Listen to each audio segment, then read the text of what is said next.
Hello সকলকে, কেমন আছো সবাই? আশা করি ভালো আছো। আমিও বেশ ভালো আছি। প্রায় ১ মাস হতে চললো আমার কোনো ভিডিও আপলোড করা হয় না। তবে আজ থেকে আশা করছি আমি রোজই ভিডিও আপলোড করতে পারবো। আসলে বেশ কয়েকদিন আমি খুব ব্যস্ততার মধ্যে দিয়ে ছিলাম, যার কারণে আমার ভিডিও করা হয়নি। কিন্তু এই ১ মাসের মধ্যে আমার ছাদ বাগানে কিন্তু অনেক পরিবর্তন হয়েছে। আমার গাছগুলো অনেক বড় হয়ে গিয়েছে আর সুন্দর হয়ে গিয়েছে। তো দেখো, ফার্স্টেই তোমাদেরকে আমি দেখালাম যে আমার সূর্যমুখী গাছগুলো। আগে একটি ভিডিওতে তোমাদেরকে আমি দেখিয়েছিলাম যে আমি মিশো থেকে কতগুলো সূর্যমুখী বীজ অর্ডার দিয়েছিলাম, আর সেগুলো ভালো জার্মিনেশনও হয়েছিল।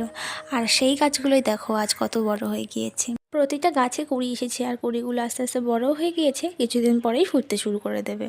আর এদিকে আমার কয়েন প্ল্যান্টটিকে দেখো, প্রচুর পাতা ছেড়েছে। আর এদিকে দেখো আমার জিনিয়া গাছ, এই গাছটি প্রায় মরো মরো অবস্থা হয়ে গিয়েছিল। পোকায় ওর সমস্ত পাতাগুলো খেয়ে নিয়েছিল, কিন্তু শেষমেশ গাছটিকে আমি বাঁচাতে পেরেছি। আর আজ দেখো গাছটি বেশ বড় হয়ে হেলদিও হয়েছে, আর নতুন অনেক ফুল আসছে, সাথে অনেক কুড়িও আসছে, আর অনেক ব্রাঞ্চ বেরোচ্ছে। আর এদিকে দেখো আমার এই রঙ্গন ফুল গাছটিকে, এত সুন্দর ফুল ফুটেছে, পুরো গাছ ভরে ফুল এসেছে, ঝাঁকে ঝাঁকে ফুল ফুটেছে, দেখতে এত দারুণ লাগছে। আরও গাছে বৃষ্টির জল পড়ে গাছটি যেন আরও তরতাজা সতেজ হয়ে গিয়েছে। এরপর দেখো আমার এই নন্দিনী গাছটিকে, কত সুন্দর ফুল ফুটেছে, একদম গোলাপের মতো। তবে ফুলটা সিঙ্গেল পেটালে, এটা কিন্তু আমার ছাদ বাগানের প্রথমবার। আমার তো ইচ্ছা আছে এর পরের বছর থেকে আরও অনেক অনেক নন্দিনী ফুলের গাছ আমার কালেকশানে আমি রাখবো। এই বছর আমি আরও বেশ কয়েকটি পদ্মের নতুন আইডিয়াকে আমার ছাদ বাগানে অ্যাড করেছি। অন্য একটি ভিডিওতে তোমাদেরকে সেই কালেকশন আমি অবশ্যই দেখাবো। ততক্ষণ সকলে ভালো থেকো, সুস্থ থেকো।